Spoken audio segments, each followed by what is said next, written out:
출애굽을 한 지 이제 3개월이 되었습니다. 백성들이 이 산으로 와서 나를 섬기게 될 것이라고 말씀하신 하나님의 말씀이 지금 그대로 이루어졌어요. 모세가 처음 소명을 받았던 시내산에 이제 백성들이 도착했고, 이제 이곳에서 출애굽기의 나머지 모든 내용들을 다 채워갑니다. 출애굽기는 시내산에서 머문 이 1년 남짓의 기간을 다 기록을 하고 있는데요.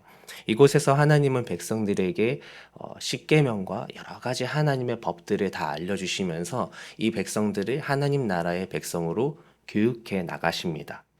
그런데 그 법들을 주시기 전에 준비를 하는 단계가 오늘 이 19장에 나타나고, 하나님께서 백성들에게 성결히 준비되어야 할 것임을 강조하고 있죠.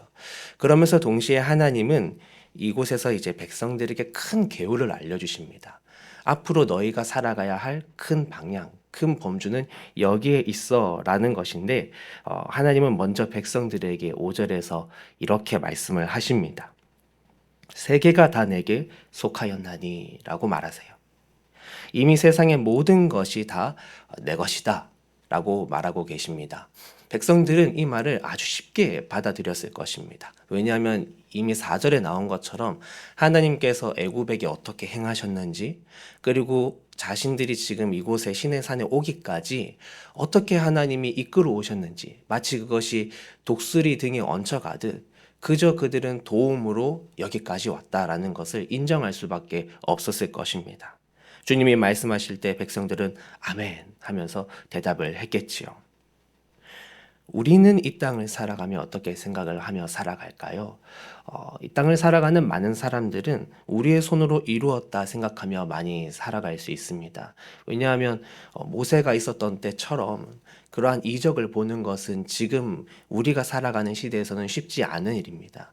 그렇지만 세계가 다 내게 속하였다라는 하나님의 이 말씀은 지금도 여전히 동일합니다. 중요한 것은 오늘 이것을 향한 믿음이 우리 안에 있을 때 그 다음에 나타나는 하나님의 말씀들이 더 우리의 삶에 깊이 다가오게 된다라는 것이죠.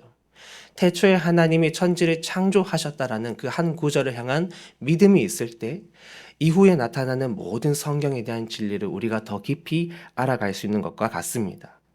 5절에서 말하는, 뒤이어 말하는 하나님 말씀의 핵심은 이런 것입니다. 너희도 알다시피, 너희도 이미 다 봤듯이 세계가 다 내게 속했는데 너희가 나에게 순종하고 나와의 언약을 지키면 원래 다 내 것이지만 그 중에서 너희를 특별한 존재로 여기고 내 보물과 같은 존재로 여기겠다 라고 주님이 말하고 계세요. 오늘날 신앙생활을 한다고 하지만 신앙생활에서 큰 기쁨을 누리지 못하거나 아니면 교회 생활 자체에서 도무지 방향을 잡지 못한다면 어쩌면 그것은 지금 우리가 누리고 있는 은혜와 은총, 하나님의 특별한 소유가 된다라는 그 은총에 대한 가치를 모르는 데서 올 수 있습니다. 아니면 그 가치에 대한 믿음이 없기 때문일 수도 있어요. 교회에서 얻는 그 가치와 목적이 나의 기준에 있다면 우리는 신앙생활에서 방향을 잃게 될 것입니다. 왜냐하면 세계를 소유하신 하나님 앞에 내가 오늘 그분의 특별한 존재가 된다는 것은 다른 게 아니라 하나님 나라의 백성, 제사장이 된다라는 뜻이기 때문이에요. 제사장 나라의 일원이 된다는 뜻입니다. 이것에 대한 가치와 기쁨과 믿음이 없다면 하나님이 원하시는 것과 완전히 다른 방향을 살아가게 되는 것이죠. 이스라엘 백성들이 불평을 할 때마다 그들이 어떤 방식으로 원망을 했는지 들어보면 이렇습니다. 도대체 왜 우리를 이런 광야로 이끌어내어 죽게 하는가? 도대체 왜 우리를 이끌어내었는가라는 것이죠. 자신들이 지금 왜 광야로 나왔는지 이유와 목적을 잃어버릴 때 그들은 불평하기 시작합니다. 하나님의 뜻과 전혀 관계없이 살아가게 되어버리는 것이죠.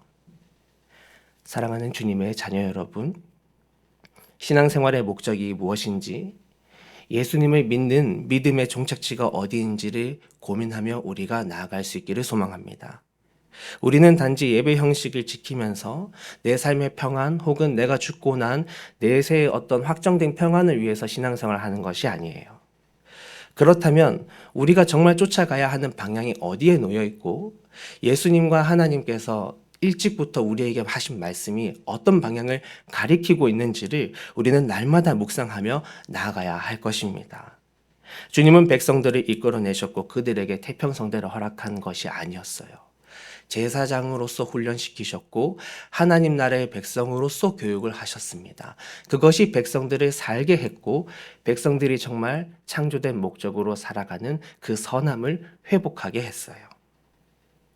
따라서 오늘도 우리는 믿음을 기도합시다. 주님께서 우리에게 믿음을 선물로 주시기를. 세계가 다 주님의 것이라는 걸 믿는 믿음을 주옵소서.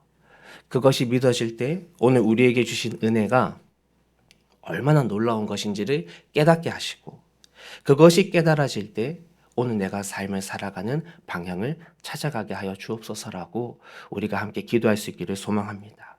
그렇게 말씀 붙들고 기도하며 나아갈 때 오늘도 주님이 찾으시는 하나님 나라 백성, 하나님 나라의 예배자가 될 수 있는 우리 모두가 되기를 주의 이름으로 축복합니다. 기도하겠습니다.